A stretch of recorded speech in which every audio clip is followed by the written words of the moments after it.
Terceiro bloco do Manhã Noticiosa, mais uma vez, bom dia, e como já mostra o cenário, este bloco será dedicado ao pulsar político com Biton Vias. Biton Vias, este que já está em estúdio. Hoje vamos falar de dois temas fundamentais. Estamos no mês de outubro e no dia 19, como você sabe, foram celebrados os 34 anos do desaparecimento físico do herói nacional Samora Machel. Vamos falar do legado samoriano e também vamos falar da situação humanitária em Cabo Delgado. A seguir, o pulsar político.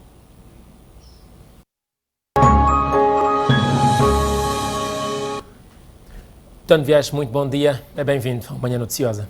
Muitíssimo obrigado, Xixumi. Antes de tudo, permita-me endereçar as minhas saudações a todos os moçambicanos que nos acompanham neste momento e estender a saudação a si também, meu caro. Biton Vias, o mês de outubro tem uma efeméride especial, o dia 19, o dia em que, infelizmente, perdeu a vida o líder Samora Moisés Machel, alguém cuja vida, cuja história confunde-se com a história da libertação de todo o país este que é Moçambique. Não há dúvidas de que Samora Machel deixou um legado. A pergunta aqui é o que é que está a ser feito deste legado, na sua opinião? Estamos a cuidar bem dele ou, como se tem dito por aí, traímos aquelas que são as expectativas e o que foi pensado pelos nossos heróis, no caso Samora Machel? Bem, Xixumi, eu acho que para conseguirmos responder a questão que me coloca, primeiro seria necessário visitarmos, digamos, a filosofia de Samora Machel, olharmos para o passado do nosso país e as conquistas que o país terá alcançado com Samora Machel vivo.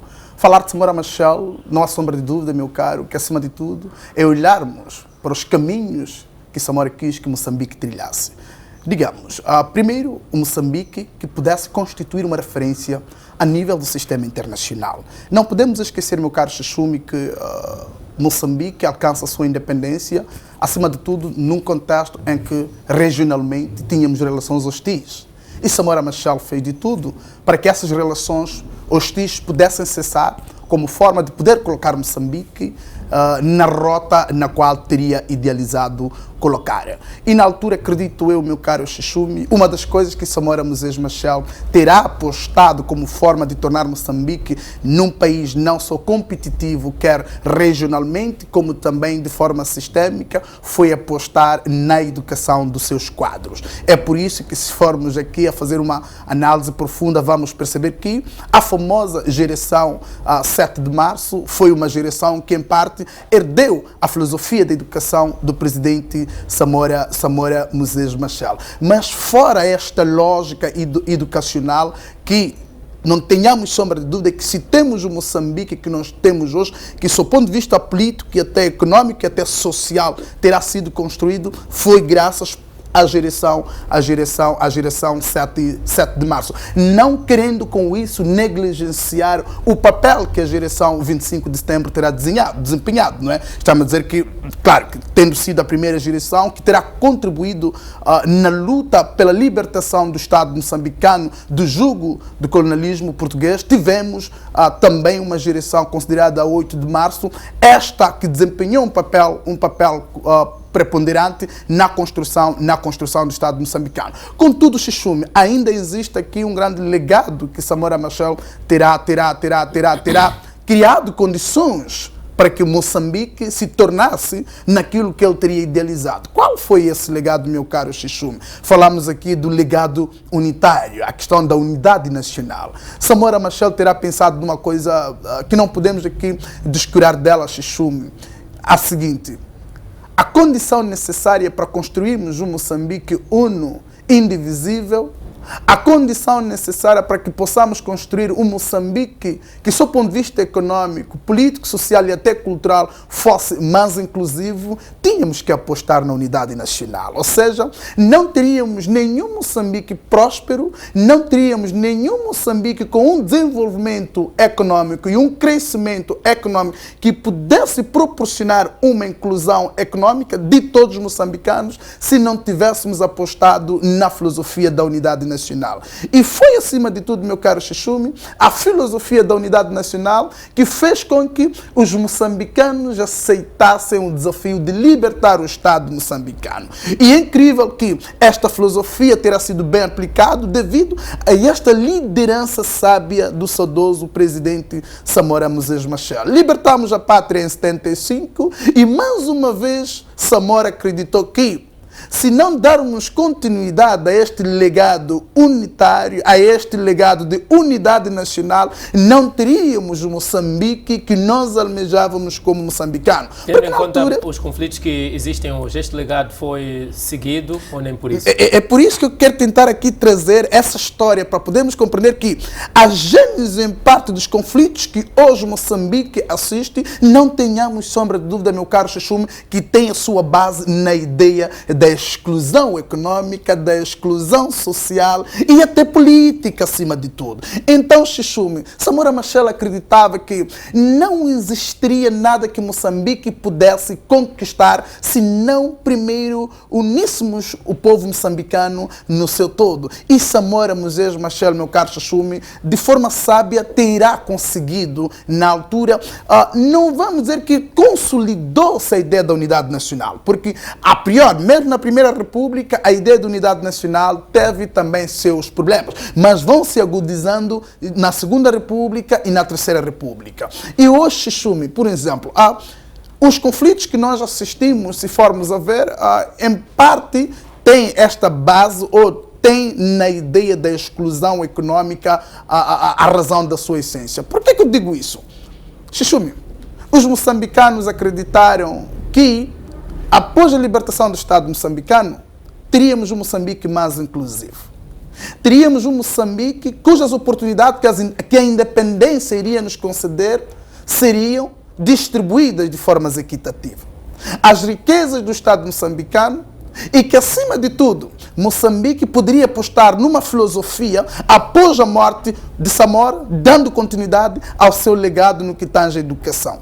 Uma educação libertária, uma educação que tivesse como objetivo essencial responder com aqueles que são os desafios do Estado moçambicano. Desafios esses que já vinham sendo traçados pelo presidente Samora Moses Machel.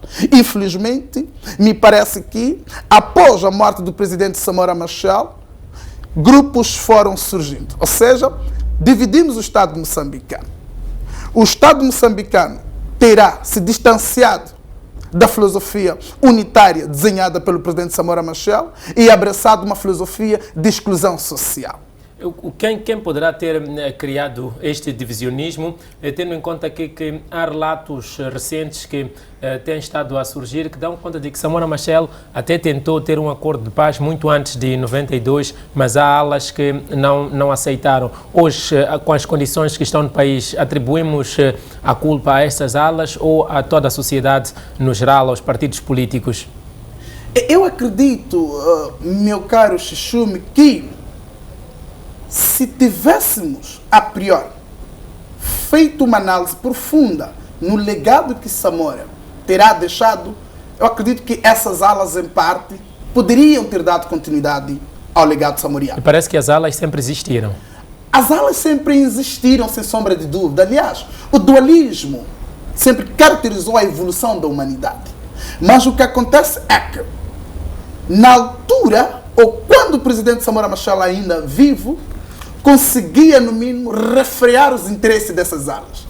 Conseguia, no mínimo, criar condições para que os interesses dessas alas, que em parte era uma grande elite, uma grande burguesia dentro do Partido Frelimo, que liderava essas alas, não transcendesse ou não fosse superior que os interesses nacionais. Ou seja, os interesses dos moçambicanos. Contudo, após a morte da figura de Samora Machel, essa elite terá explodido os seus interesses. Colocamos os interesses de um grupo acima dos interesses da coletividade. Pois. Ou seja, pegando nesta coisa de deixar de prestar mais atenção nos interesses do grupo para prestar atenção nos interesses individuais, acha que a mudança do sistema político depois do desaparecimento físico de Samora Machel terá influenciado para as condições em que Moçambique vive hoje? Naquela altura estávamos no socialismo, que pelo menos idealmente defende que primeiro, aliás, o que é produzido por um deve servir para todos, e depois passamos para o capitalismo, onde funciona a lei do mais forte. Esta mudança do sistema político terá contribuído para esta traição àqueles que são os ideais de Samora Machel? Eu não quero acreditar, Chuchume, que democracia seja sinônimo de exclusão. Não quero acreditar que democracia seja sinônimo da sobreposição dos interesses de um grupo minoritário ao grupo maioritário. Um dos grandes erros, meu caro Chuchume, que tivemos foi a má concepção do capitalismo, por um lado, e por outro, da democracia. Há um grupo que pensou que democracia significa, acima de tudo, a satisfação de seus interesses. Há um grupo que terá pensado, meu caro Chuchume, que capitalismo significa a satisfação dos interesses das grandes elites. Viram o capitalismo só na sua vertente selvagem. Ou seja, olhou-se para o capitalismo por um lado, olhou-se para a democracia por outro, como sinônimo da satisfação dos interesses de uma minoria. Chuchume, Moçambique não é o único Estado capitalista a nível do xadrez global. Moçambique não é o único Estado com uma democracia representativa a nível do sistema internacional. São muitos Estados que adotaram este tipo de sistema político. Mas vejamos para o índice de desenvolvimento humano dessas nações. Vejamos para o nível de educação dessas nações. Vejamos para o nível que essas nações desenham políticas públicas que são mais inclusivas. Por que é que Moçambique não consegue copiar este modelo de distribuição dos recursos? Por que é que Moçambique não consegue copiar este modelo de adoção de políticas que fossem mais inclusivas? Por quê? Por quê? Para dizer que houve uma má concepção sobre democracia e o seu objetivo, e houve uma má concepção do capitalismo e os seus interesses. Acha que Samora Machel iria ceder ao capitalismo?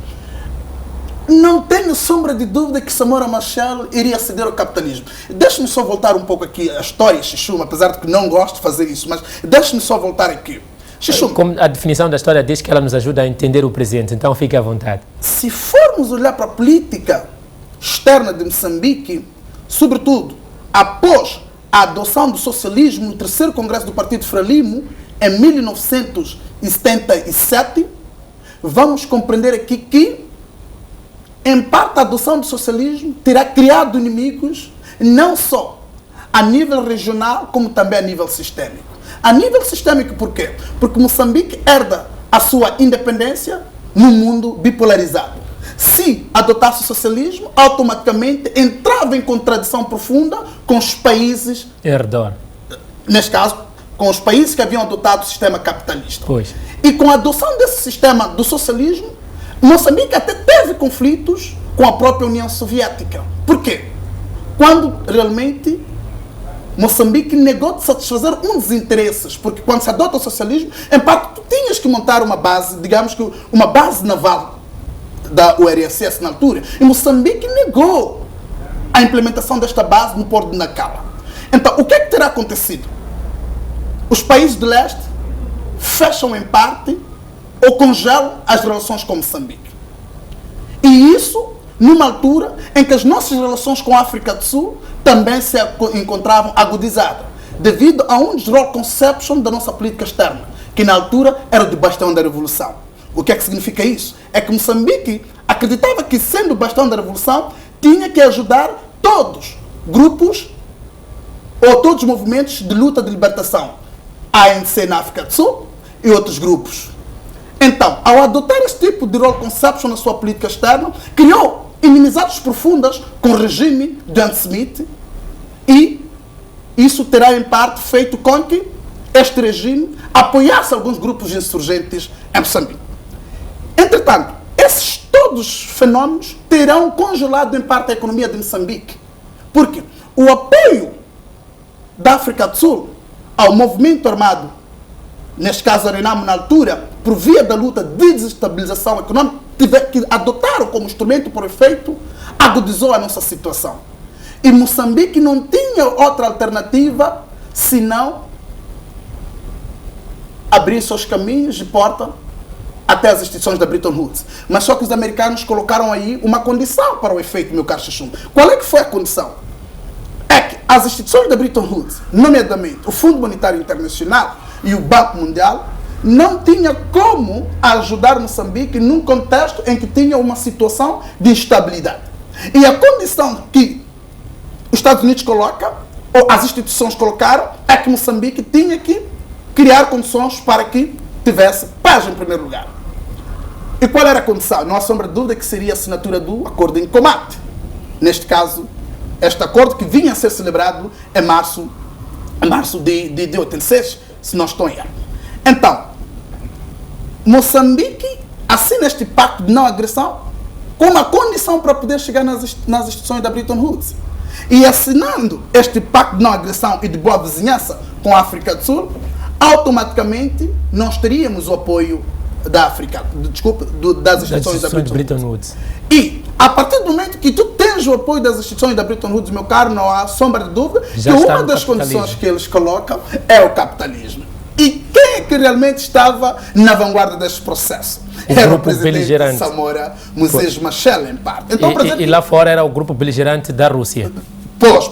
Para dizer o que aqui, não há sombra de dúvida que Samora aceitaria o capitalismo sem sombra de dúvida. A partir do momento que nós viramos a nossa política externa para os Estados Unidos da América com vista à abertura do financiamento por parte das instituições da Bretton Woods. Então, me desculpe fazer toda essa resenha histórica só para frisar, ou queria deixar esta parte, que Samora já dava os primeiros passos rumo à introdução do novo sistema econômico em Moçambique. É fundamental o resumo histórico. Biton Vaz, nós estamos com dois setores que o presidente Samora Machel considerava fulcrais, que são a agricultura e a educação. Falar do legado de Samora Machel é também falar um pouco disso. Houve várias investidas para o setor da educação, porque Samora Machel defendia que a educação liberta o homem e desenvolve o país. E para este homem poder desenvolver de forma devida, ele devia estar, sob o ponto de vista estomacal, satisfeito, para evitar também algumas atitudes corruptas que naquela altura já começavam. Com Samora Machel, o sistema de educação moçambicano estaria mais competitivo ou o sistema conseguiria corromper com o tempo? Eu não quero acreditar, Chuchum, é o seguinte, olhando para o perfil da figura do presidente Samora Machel, claro que há um ditado que diz que o sistema molda os indivíduos. Pois. Mas também há situações em que os indivíduos conseguem moldar o sistema.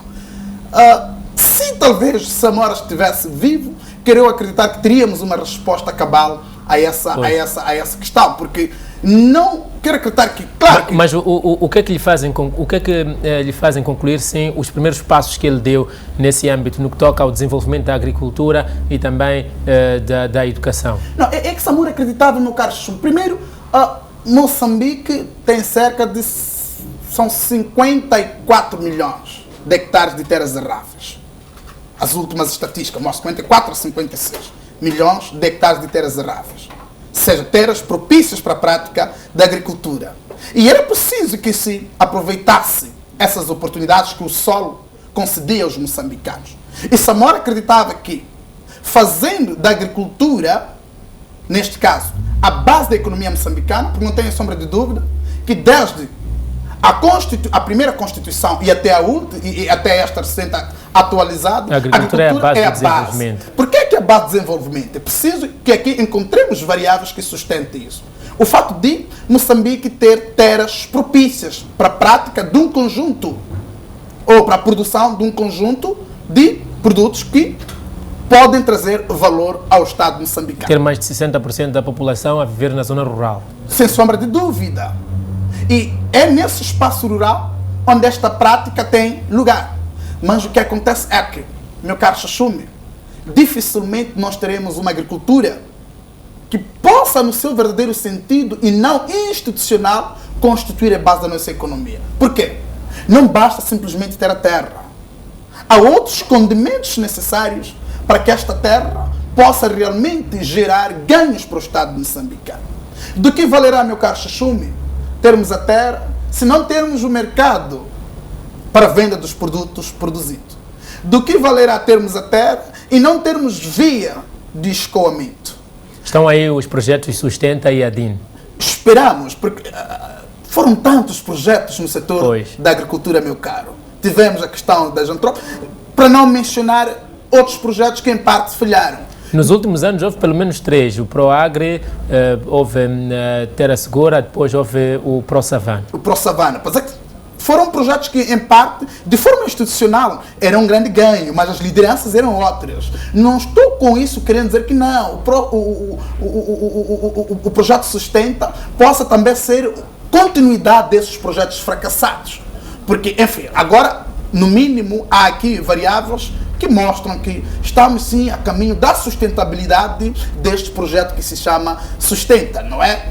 E espero eu, meu caro Chuchum, que realmente sim, o interesse do atual ministro da Agricultura, neste caso o ministro Celso Correia, tenha esta vontade, que acredito que existe vontade, porque também não basta que ele tenha vontade, é preciso que as demais partes em volta do projeto também tenham vontade para que este projeto realmente seja um sucesso em detrimento ou em relação aos demais projetos que terão falhado. E se porventura, meu caro Chuchum, o Sustenta conseguir galvanizar a nossa agricultura, não tenha sombra de dúvida, meu caro Chuchum, que Moçambique poderá ter na produção ou poderá ter na agricultura a sua vantagem, digamos, comparativa no comércio internacional e no comércio regional. Mas, mais uma vez, é preciso aqui reiterar, Chuchum, já temos tratores, sim, já temos insumos, sim, já se distribuíram, já existiu esse incentivo, do ponto de vista financeiro, sim, mas não podemos nos esquecer de uma grande coisa. É preciso que criamos mercados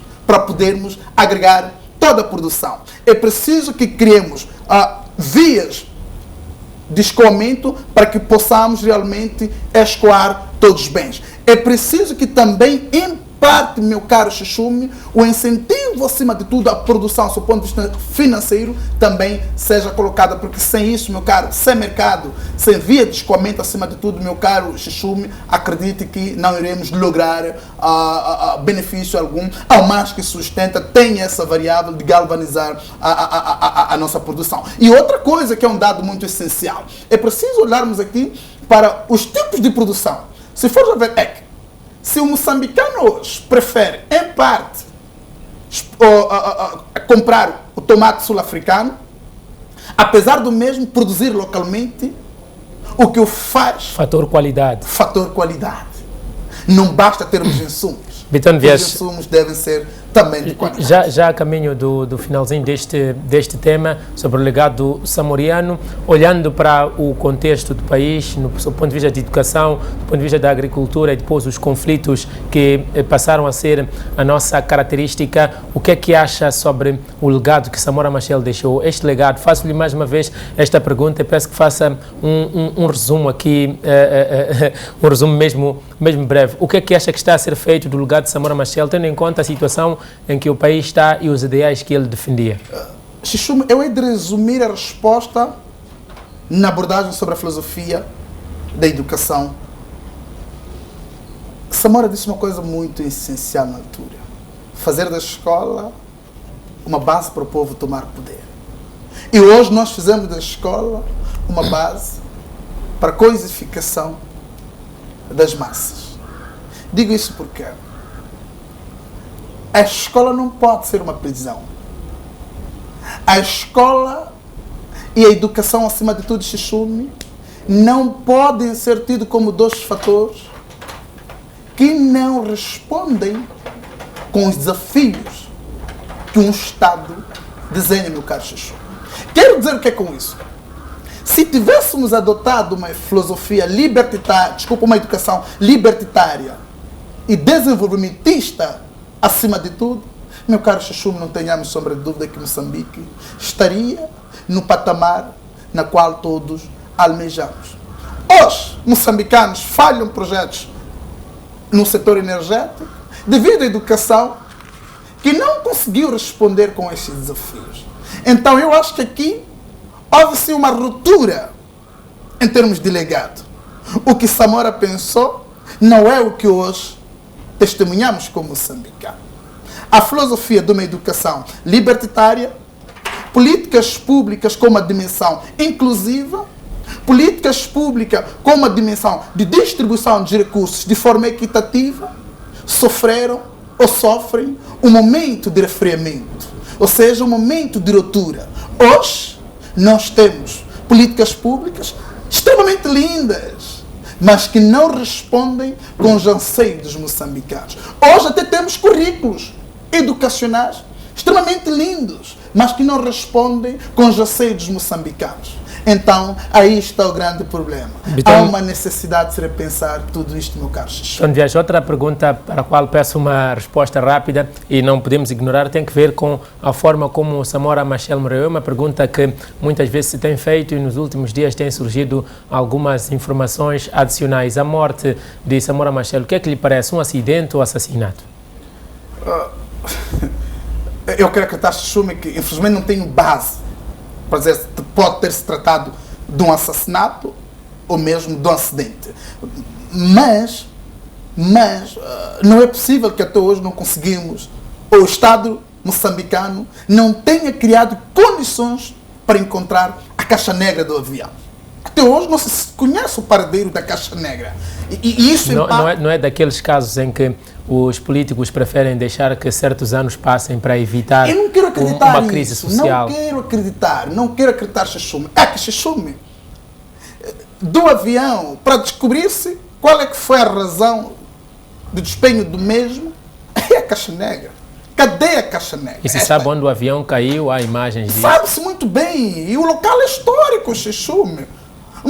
Só temos lá estilhaços, só temos lá peças já desgastadas. Mas cadê a caixa negra? Essa é a questão que os moçambicanos colocam. É se encontrando a caixa negra que em parte nós poderíamos ter a certeza se tratou-se de assassinato ou tratou-se de um acidente. Então, se essa caixa negra não aparecer até hoje, é claro que aqui a hipótese suprema, porque será mesmo dessa cidade, não se justifica. Se queremos realmente provar aos moçambicanos do que se tratou-se, as autoridades que ainda deem passos galopantes à procura dessa caixa negra. Pois, portanto, Vias, vamos passar para o nosso segundo tema de análise. Escolheu para o segundo debate a situação humanitária em Cabo Delgado, que nos últimos dias tem estado a piorar. A situação está a piorar, muitos indivíduos estão a chegar em Pemba. O administrador de Pemba já disse que já não tem capacidade para albergar tanta gente, disse isso muito antes da crise que se vive hoje. Mas outra situação que preocupa, para além desta situação de estar a haver um grande movimento de gente a Pemba, é a possibilidade de existirem infiltrados no meio destas pessoas.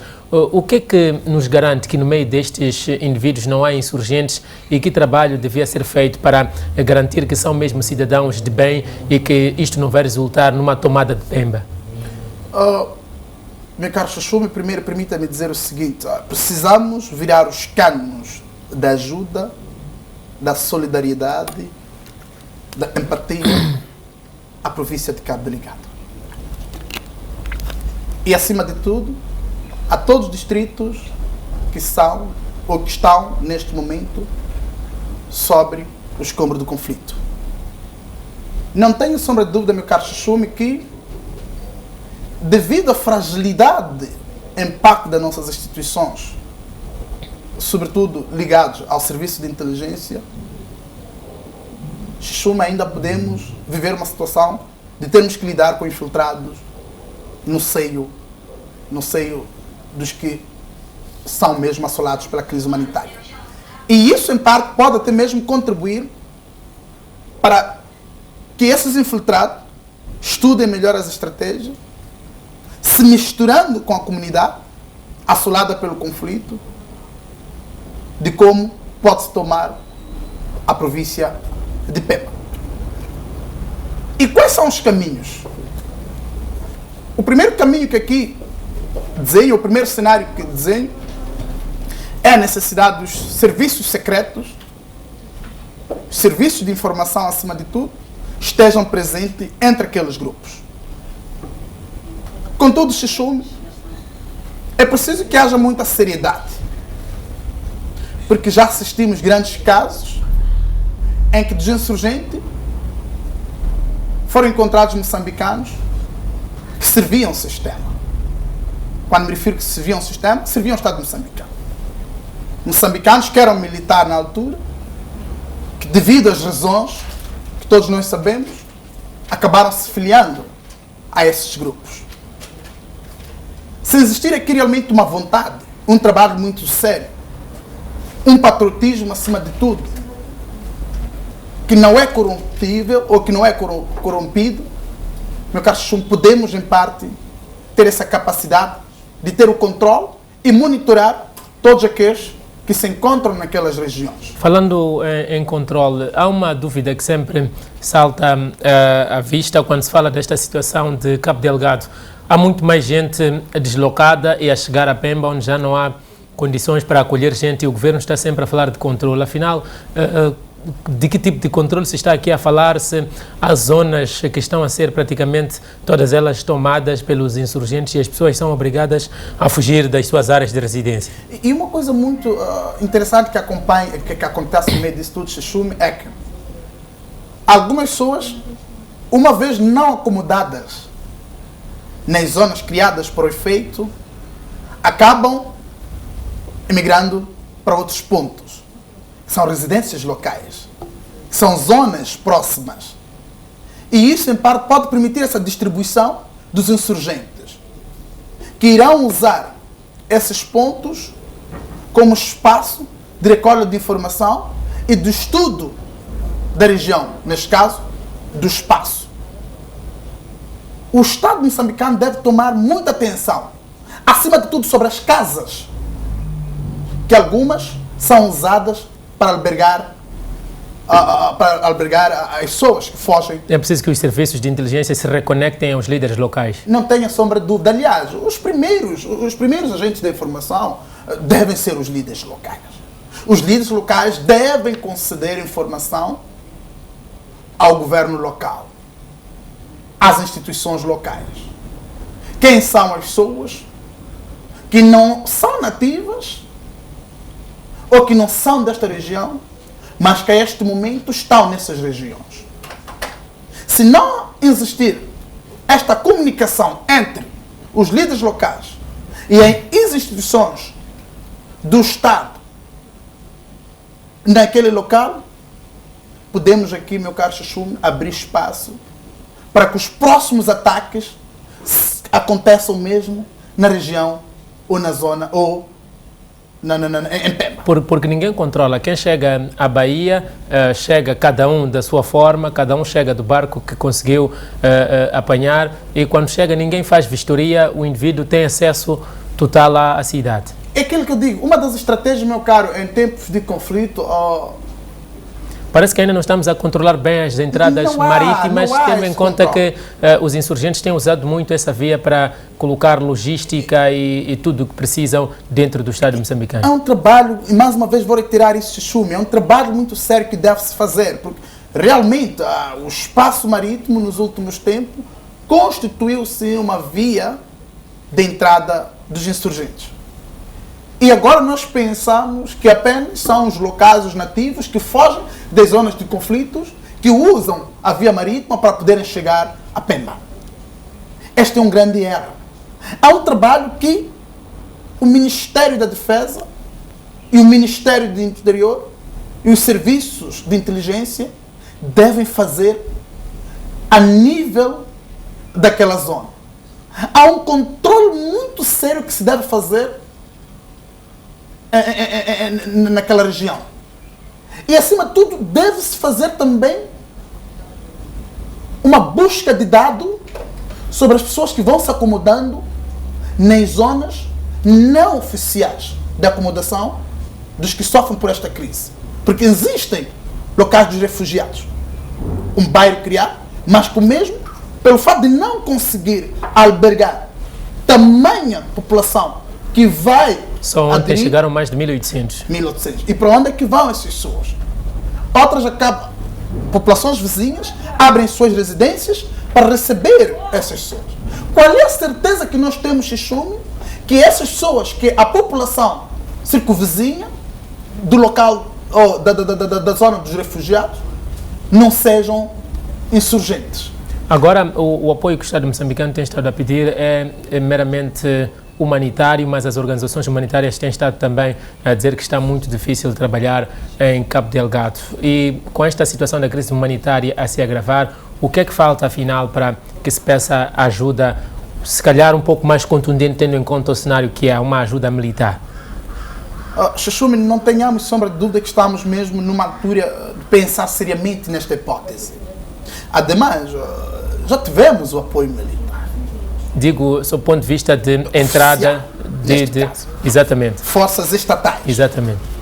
E não há sombra de dúvida, é isso que eu dizia, que temos que pensar seriamente nesta possibilidade. Ao mais que aqui queiramos ainda mostrar o ambiente, estar num ambiente doméstico acima de tudo, que em termos de força e capacidade ainda estamos envoltos, apesar do terreno desmentido, o cenário mostra o contrário. E se não solvermos isso a tempo necessário, cuidado, Xuxume, esse conflito se alastrar e ter proporções imagináveis. Há, sim, que se pensar seriamente nesta possibilidade. Precisamos de ajuda militar. Não só técnica, mas como também operativa.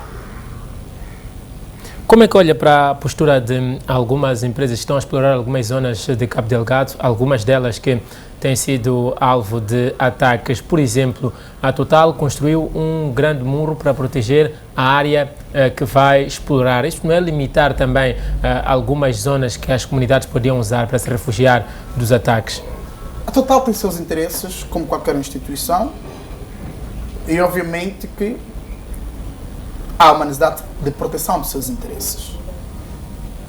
A Total investiu para a compra daquela região e obviamente ela terá que investir também para a defesa dos seus interesses.